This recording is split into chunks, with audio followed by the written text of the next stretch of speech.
aujourd'hui actuellement et aussi dans des temps reculés, il y a eu beaucoup de polémiques concernant le franc CFA qu'on a introduit en Afrique par force, par ruse. Et beaucoup d'associations se lèvent pour condamner cette monnaie-là parce qu'ils veulent la souveraineté monétaire même de l'Afrique.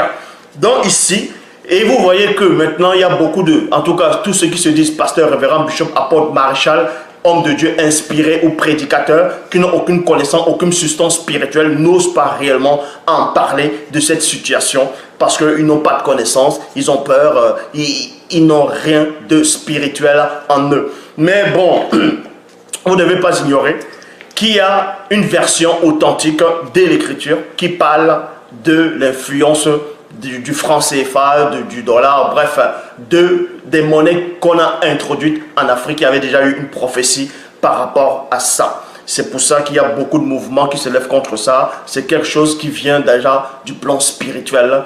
Donc ici, on va énumérer cela. Mais avant de parler directement du franc CFA, vous verrez, je vais vous donner un passage dans la Bible actuelle, la Bible classique, où Christ lui-même a fait allusion à ça, mais beaucoup de gens n'ont pas compris.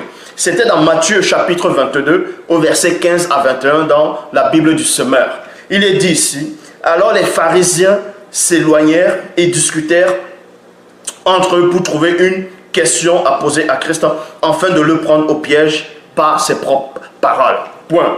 Il lui envoyait donc quelques-uns de leurs disciples accompagnés de gens du parti d'Hérode.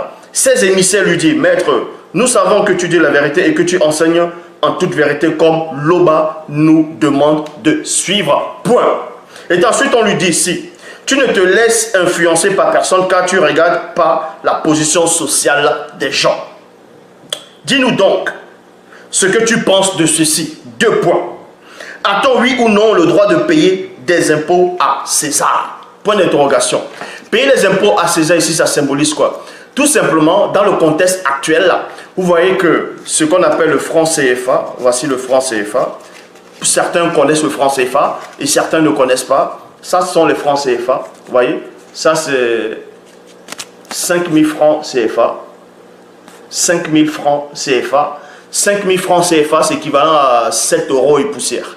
7 euros et de poussière, c'est ça, 5000 francs CFA. Et là, vous voyez, là c'est 1000 francs CFA. Ça, c'est les billets de 1000 francs. Les billets de 1000 francs. 1000 francs, 1000 francs. Ça, c'est les billets de 500 francs. Voilà, et là, il y a 500 francs CFA. Là. Et il y a donc 500 francs CFA en billets. Il y a aussi 500 francs CFA en pièces. Voilà, 500 francs CFA en pièces. Vous voyez, 500 francs CFA en pièces. Et aussi, il y a 50 francs. 50 francs CFA en pièces. Et il y a 100 francs CFA en pièces aussi. Donc, vous ne devez pas ignorer que la monnaie du franc CFA, qui est utilisée en Afrique, ceux qui ont fabriqué, en tout cas les Occidentaux, la France qui fabrique cette monnaie, derrière cette monnaie, ils prennent ce qu'on appelle des taxes. Donc ici on va dire les impôts sur ça. Ils prennent les impôts sur cette monnaie, une grande somme d'impôts, une grande ressource d'impôts. Ils prennent dessus. C'est ce qui se passait au temps, en tout cas dans la Bible actuelle, qui dit, tu te laisses influencer par personne car tu regardes pas la position sociale des gens. Dis-nous donc ce que tu penses de ceci. A-t-on oui ou non le droit de payer des impôts à César? Point d'interrogation. Donc, maintenant, ici, là, à l'heure actuelle, comme j'ai dit, beaucoup de gens se posent la question. En Afrique, beaucoup de mouvements se lèvent pour condamner le franc CFA. Pour condamner le franc CFA que vous voyez. Pour dire, est-ce qu'on doit toujours payer des impôts par rapport à ça, à la France, ou bien doit-on toujours payer des taxes par rapport à cette monnaie, à ceux qui nous l'ont imposé? C'est exactement ce qu'ils ont posé comme question à Christ. Mais comme je l'ai dit, beaucoup de faux pasteurs, révérends, bishops qui n'ont aucune connaissance, aucune substance, parce qu'ils n'ont pas été mandatés, ne peuvent pas voir cela, ils ne peuvent pas comprendre ce passage. Mais Christ, connaissait les mauvaises intentions, leur répondit, hypocrite, hypocrite. Pourquoi me tendez-vous un piège? Montrez-moi une pièce qui sert à payer cet impôt. Montre-moi une pièce qui sert à payer cet impôt. Donc, cet argent-ci sert à payer l'impôt, sert à payer des taxes, vous voyez, à la France. C'est monnaie, voilà. C'est à payer cet impôt. Et ensuite, on lui pose la question, montre-moi cette pièce, montre-moi une pièce qui sert à payer cet impôt. Ils lui présentèrent une pièce d'argent. Point. Alors, il les demanda, cette effigie et cette inscription, de qui sont-elles? Donc, cette effigie et cette inscription, de qui sont-elles? Christ pose la question, de qui sont-elles? Donc, il pose là maintenant ici, là. Moi, je vous pose la question. Là, cet argent-ci, elle est de qui? Cet argent vient de qui? C'est la même question que Christ posait, dans l'essence cachée de ses propos. Cet argent-là, vous voyez, vous entendez le bruit. Cet argent-là, cet argent, c'est à qui? C'est fabriqué par qui? Voilà ce que Christ a posé comme question. De César, de la France. Christ le dit alors, rendez donc à César ce qui revient à César. Vous voyez, rendez donc à César ce qui revient à César. Ce qui veut dire, rendez donc à la France ce qui revient à la France. Voilà les propos de Christ.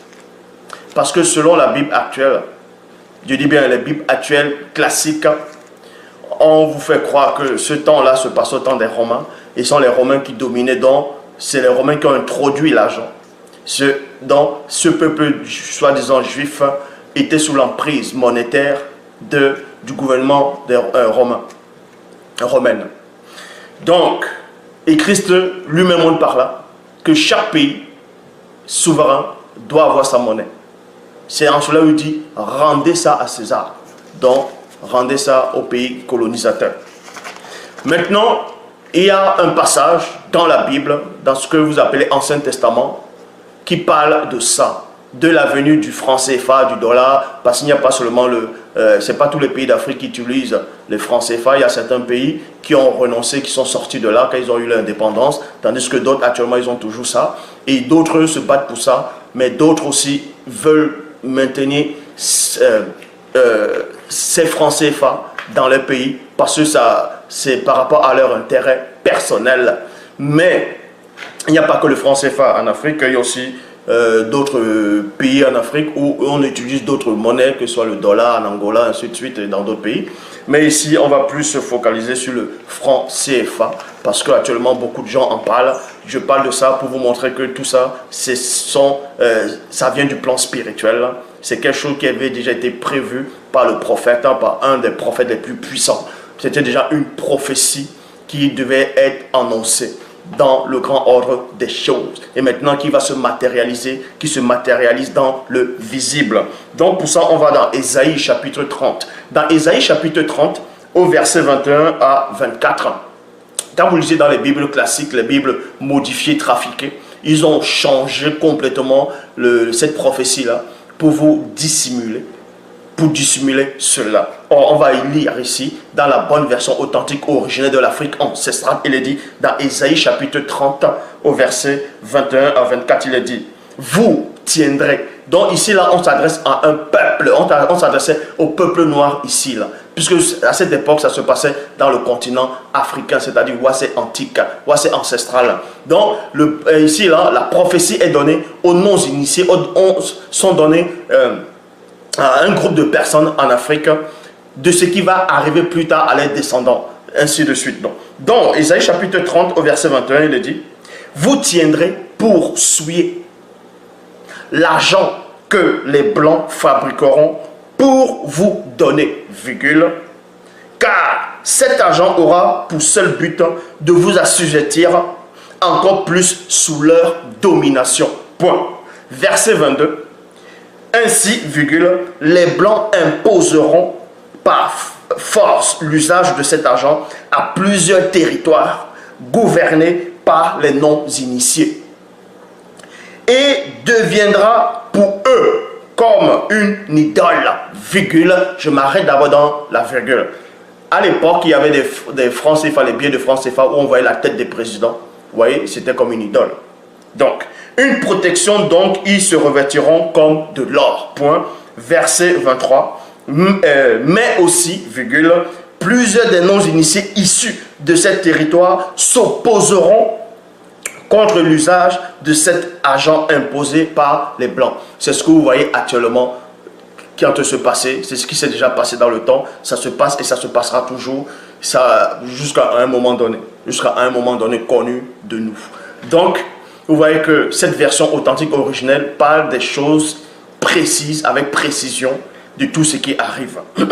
Donc, on vous dit ici, dans le verset 24, bon, dans le verset 23, mais aussi plusieurs non-initiés issus de ces territoires s'opposeront contre l'usage forcé de cet argent imposé par les Blancs. Verset 24, hors d'ici,